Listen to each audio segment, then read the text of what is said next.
मित्रों नमस्कार। Third and soul YouTube channel से मैं प्रोफेसर अरविंद नाथ तिवारी बोल रहा हूं।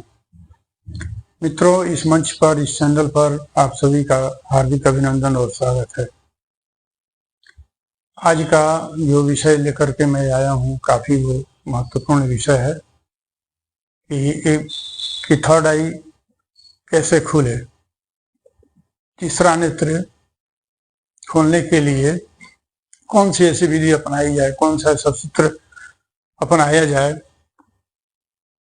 कि आपकी सभी चक्र एक्टिवेट हो जाएं और सहजता पूर्वक थर्ड आई खुले। बस इसी विषय पर मैं यह चर्चा करने जा रहा हूं और निवेदन करूंगा कि वीडियो अच्छा लगे तो चैनल को सब्सक्राइब, लाइक, कमेंट करना नहीं भूलिए। चलिए शुरू करते हैं। हर नए साधक की अति इच्छा होती है कि मैं कम समय में ज़्यादा से ज़्यादा अपनी आध्यात्मिक यात्रा को पूरा कर लूँ। खासतौर पर थर्ड आई को खोलने वाले जो नए साधक होते हैं वो काफ़ी उत्सुक होते हैं। उनकी ये मनोकामना रहती है कि कम समय में और थर्ड आई मेरी खुल जाए। लेकिन कभी कभी विपरीत ऐसा होता है कि वो काफ़ी समय लगा देते हैं, काफ़ी समय उनके इन्वेस्ट हो जाते हैं, वर्षों बरस बीत जाता है और थर्ड आई के किनारे तक जाते जाते वो हतोत्साह में पड़ जाते हैं। और कारण यही होता है कि उनका चक्र नहीं खुल पाता है, सभी चक्र सक्रिय नहीं हो पाते हैं, आज्ञा चक्र तक उनकी यात्रा पूरी नहीं हो पाती है और अंततोगत्वा हतोत्साह होकर के वो छोड़ देते हैं। एक नए साधक ने व्हाट्सएप पर मैसेज दिया था कि गुरुजी कोई ऐसा सूत्र बताइए, कोई ऐसी विधि बताइए कि कम समय में और थर्ड आई की यात्रा पूरी हो जाए, तीसरा नेत्र जल्द से जल्द खुल जाए। तो आप सभी जैसा जानते हैं कि थर्ड आई खोलने के लिए जप ध्यान और सामान्य ध्यान करना पड़ता है साधक को। जाप ध्यान के माध्यम से भी थर्ड आई खुलती है और जो सामान्य जो ध्यान किया जाता है उसके माध्यम से भी थर्ड आई खुलती है। अगर दोनों को एक सम्मिश्रण कर दिया जाए, अर्थात जाप ध्यान भी किया जाए और सामान्य ध्यान भी किया जाए, दोनों मिला करके, तो थर्ड आई खुलने की प्रक्रिया तेज हो जाती है। जाप ध्यान में आप संकल्प लेकर के ध्यान करना पड़ता है कि मैं फलाने मंत्र देवता की संकल्प लेकर करता हूँ, यह संकल्प मैं अपनी थर्ड आई खोलने के लिए कर रहा हूँ।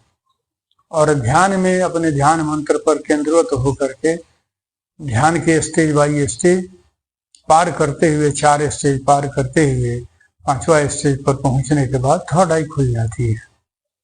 तो ऊर्जा की इसमें सबसे ज्यादा जरूरत होती है। कुंडलिनी माता की सक्रियता पर निर्भर करती है कि कैसे कुंडलिनी माता ज्यादा से ज्यादा सक्रिय हों। तो उनको ज्यादा से ज्यादा सक्रिय करने के लिए मंत्र ऊर्जा की जरूरत पड़ती है और मंत्र ऊर्जा भी की जरूरत पड़ती है और मेथड की भी जरूरत पड़ती है, सूत्र की भी जरूरत पड़ती है। अब जैसे हमको पटना जाना हो और तो पटना जाने के लिए हम बस की यात्रा भी कर सकते हैं, ट्रेन की भी यात्रा कर सकते हैं। अगर हवाई जहाज की यात्रा हो तो हमारी यात्रा सुगम हो जाती है। कारण क्या है? हवाई जहाज भी साधन है, खर्च करने पड़ते हैं, पैसे खर्च करने पड़ते हैं, लेकिन यात्रा हमारी कम समय में पूरी हो जाती है। उसी तरह से महत्वपूर्ण विधि को अपनाने पर थर्ड आई की यात्रा पूरी हो सकती है, इसमें कहीं दो मत नहीं है।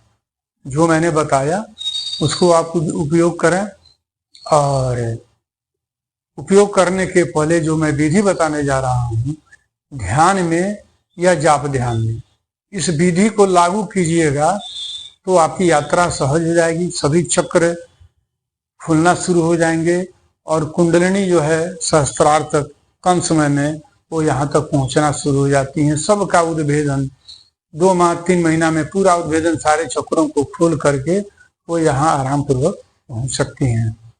तो चाहिए मेथड मैं बताने जा रहा हूँ, मेथड यह है कि आप पूजा आसन पर बैठें और ध्यान के समय या जाप ध्यान के समय आप संकल्प ले लीजिए मंत्र का कि कितना मैं जाप करने जा रहा हूँ।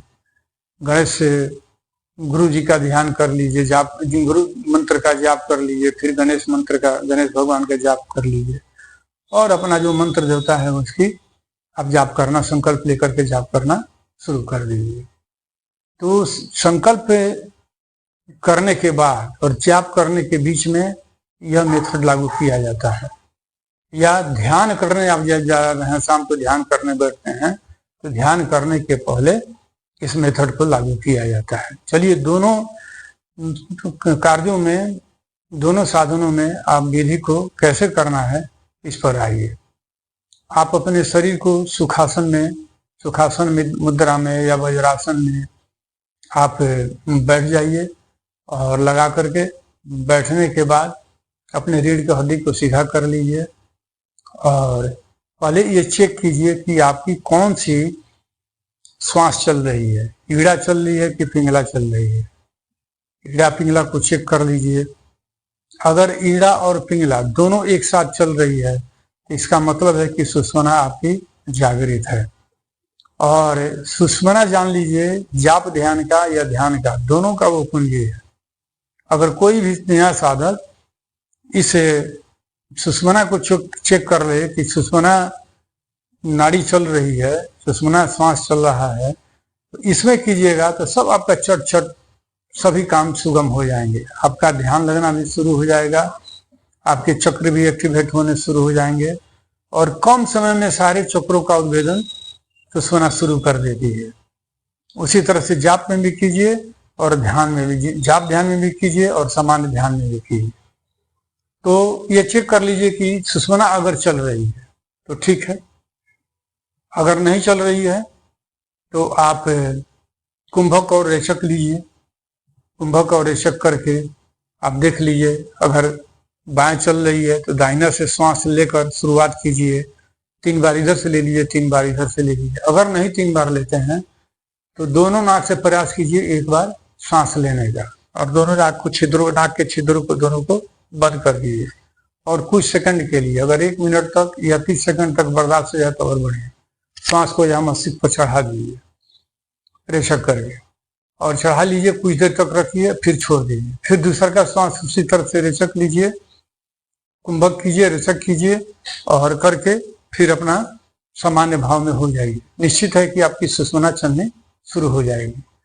और जब सुषुम्ना चलनी शुरू हो जाए तो समझिए कि बॉडी आपका जागृत हो गया है। इसके साथ इस प्रक्रिया करने के साथ आपका क्या कीजिए कि अंगूठा को जो है यहाँ अज्ञात चक्र पर 8 बार 10 बार रगड़िए, अंगूठा से सामान्य से सहज से। गर्दन को ऐसे कीजिए, गर्दन को ऐसे कीजिए, फिर ऐसे कीजिए, फिर ऐसे कीजिए, फिर ऐसे 10 बार इधर से और फिर 10 बार इधर से। इस मेथड को अपनाइए। होता क्या है, आपकी सभी इंद्रियां आपकी जागृत हो जाएंगी, एक्टिवेट कर जाएंगी और सुषुम्ना का जो है, सुषुम्ना आपकी जल्दी खुल जाएगी। क्योंकि ईड़ा और पिंगला जब चलती है तो मस्तिष्क से कनेक्टेड हो जाती है और मस्तिष्क से कनेक्टेड होती है तो यही सुषुम्ना खुल जाती है।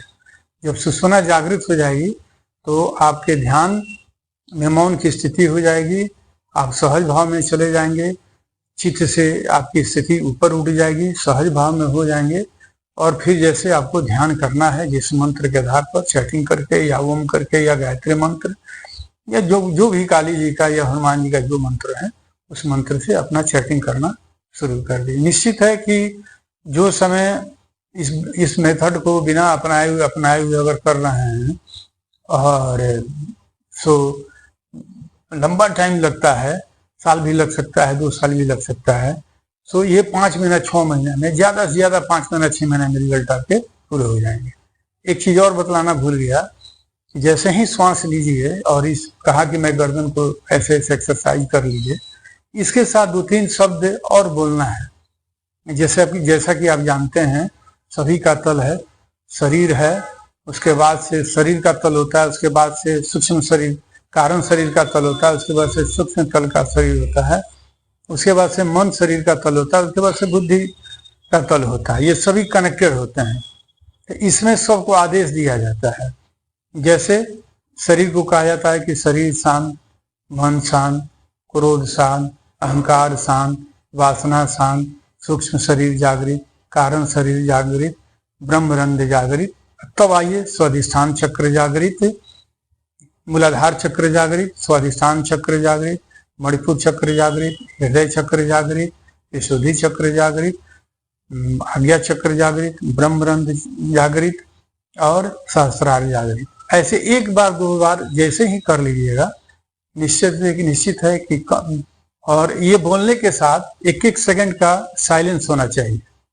जैसे आप कहा कि मूलाधार चक्र जागृत, शांत हो जाइए, फिर थोड़ी देर के बाद कहिए स्वाधिष्ठान चक्र जागृत, फिर शांत हो जाइए, फिर कहिए कि मणिपुर चक्र जागृत। ऐसे करके 200 चक्र का 7-8 चक्र का आप उद्भेदन कर सकते हैं और आपका ध्यान सहज हो जाएगा। और कम समय में ये प्रक्रिया करने पर आप थर्ड आई के किनारे तक पहुंच सकते हैं, थर्ड आई आपकी खुल सकती है।